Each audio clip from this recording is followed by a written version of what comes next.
crois qu'après avoir vu ça, on peut mourir tranquille, enfin le plus tard possible, mais on peut. Ah, c'est superbe. Quel pied. Ah, quel pied. Oh putain.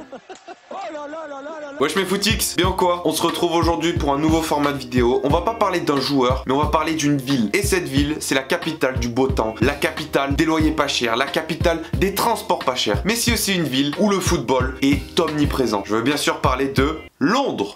Sinon il y a les Anglais. Bon, ils sont moches, mais bon, ils travaillent. Tiens, hey, get on the put the poteau là-bas.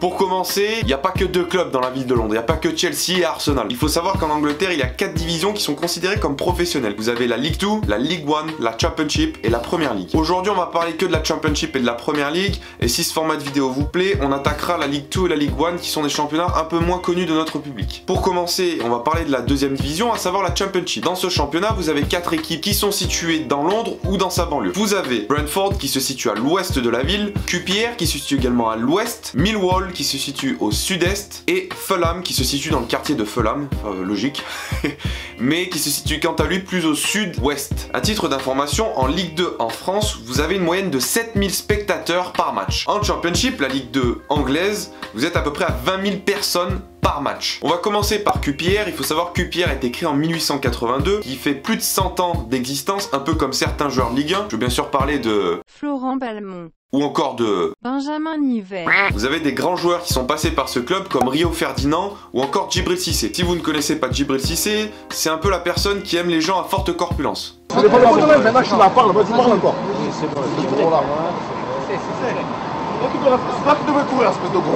Ensuite vous avez Brentford, où là vous avez des joueurs qui sont passés par la Ligue 1 et qui évoluent actuellement à Brentford, tels que Neil Maupay, la personne qui devant le but est sûrement un des plus adroits au monde. Who slides it out to Morrison, who's under pressure. Danger here. There's going to be a goal for Brentford. And he's put it wide.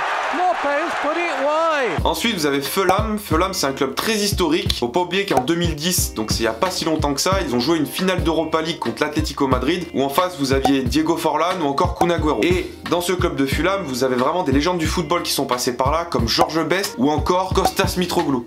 Oh, le sacrilège quand même. Comparer George Best à Kostas Mitroglou. Et enfin, vous avez Millwall qui se situe au sud-est de la capitale, où à l'heure actuelle, vous pouvez trouver une personne que la France va rencontrer durant la Coupe du Monde, à savoir Tim Cahill, l'Australien. Si on gagne pas contre des mecs qui jouent en Championship, je sais pas ce qu'on va faire. On va passer maintenant à l'étage supérieur, à savoir la Premier League. Si on prend la carte, vous avez 5 clubs de Londres ou de sa banlieue qui évoluent en Premier League. West Ham qui se situe à l'est, Crystal Palace qui se situe au sud, Chelsea qui se situe au centre, Arsenal qui se situe au nord, et enfin Tottenham qui se situe au nord-est. On peut comptabiliser un 6ème qui est Watford, qui est à 1 heure de route au nord de Londres, mais les Anglais et surtout les Londoniens, quand vous leur dites que Watford c'est Londres, c'est comme si on disait à un Parisien Beauvais c'est Paris. Compliqué hein. Chelsea, un des clubs les plus historiques car c'est les plus blindés. Et c'est surtout là où il y a eu des joueurs français qui ont évolué tels que Franck Leboeuf, Marcel Desailly ou encore Claude Makélélé. On bat les couilles. Hein. Crystal Palace se situe dans le sud de la capitale et il y a des joueurs de légende passés par la Ligue 1 qui ont évolué à Crystal Palace comme Carasso, Mandanda ou encore Marwan Chamakh et sa fameuse calvitie.